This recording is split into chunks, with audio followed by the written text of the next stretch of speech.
একটু সবজি রান্না করতেছি। সবজি বলতে ঘরে যা যা যা ছিল এগুলো দিয়ে আর কি।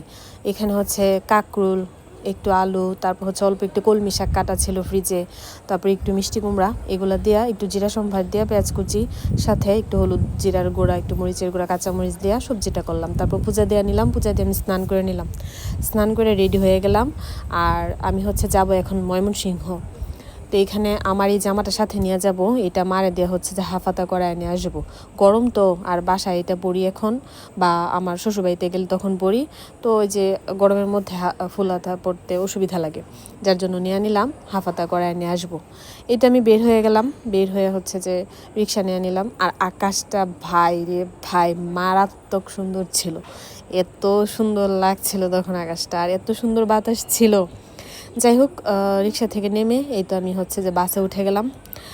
ত্রিশাল থেকে ময়মনসিংহ কিন্তু সিএনজিতেও যাওয়া যায়, কিন্তু আমি সিএনজির চাইতে না আমার বাসে যাইতে বেশি ভালো লাগে। এমনিতে তো আমি আমার হাজব্যান্ডের সাথে গেলে মোটরসাইকেল দিয়ে যাই, কিন্তু আমি যদি একা যাই আমার বাসে যাইতে ভালো লাগে আর কি, বেশি সেফ ফিল হয় বাসে গেলে বেশি। সিএনজিতে অ্যাক্সিডেন্ট বেশি হয়।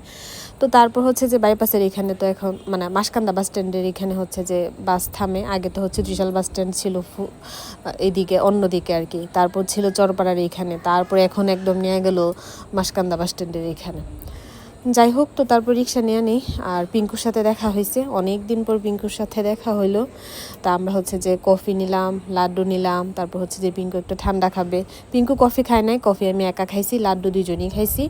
তারপর হচ্ছে যে ঠান্ডা পিঙ্কু খাইছে, আমিও খাইছি। আসলাম এখন বাসায়। আমার মাথা প্রচণ্ড ব্যথা করতেছে, আমার মানে খুবই ব্যথা করতেছে মাথা। এখানে বাসার জন্য হচ্ছে যে কিছু মিছু নিয়ে আসছে আর কি। বাবুর সাথে দেখা হয়েছিল, বাবু হচ্ছে বাড়িতে যাইতেছে, বাবুর জন্য কফি নিয়ে আসছিলাম। ভাই বর্ষা তাদের জন্য হচ্ছে যে কাপ আইসক্রিম নিয়ে আসছি, মার জন্য হচ্ছে লেক্সা বিস্কিট নিয়ে আসছি। তো বাবুর সাথে আমার নিচে দেখা হয়েছে, মানে আমিও রিক্সা থেকে নামছি, বাবুর সাথেও দেখা হয়েছে। পরে বাবুর কফিগুলো বাবুরে দিয়ে দিছি। তো আমি এখানে অপেক্ষা করতেছিলাম চাবির জন্য। মা হচ্ছে যে চাবি ফালাইছে, আমরা হচ্ছে 4 তলায় থাকি আর কি, তো ওইখান থেকে হচ্ছে যে চাবি ফালাইছে। তো এখন হচ্ছে যে আমি গেট খুলে নিতেছি। অনেক সময় দেখা যায় বর্ষাও নিচে নামে, তো তখন হচ্ছে বর্ষা মনে হয় কোনো কাজে বিজি ছিল, যার জন্য বর্ষা নিচে নামতে পারে নাই। এই তো আইসা বসছি বাসায়, আসার পর ফ্রেশ ট্রেশ হয়েছি, খাওয়া দাওয়া করে নিতেছি এখন। তারপর মাথায় এত ব্যথা করতেছিল, আমি শুয়েছিলাম। ঘুম থেকে উঠে দেখি রাত হয়ে গেছে, আর আমার রুমের লাইট টাইট বন্ধ। তো বর্ষা এখানে চেয়ার টেবিলে বসে পড়াশোনা করে। তা আমি সজাগ হয়ে দেখি বর্ষা রুমে নাই, মানে আমার ডিস্টার্ব হবে দেখে তারা এই রুমে কেউ আলো জ্বালায় নাই। বর্ষা অন্য রুমে, মানে ভাইয়ের রুমে পড়াশোনা করতেছে।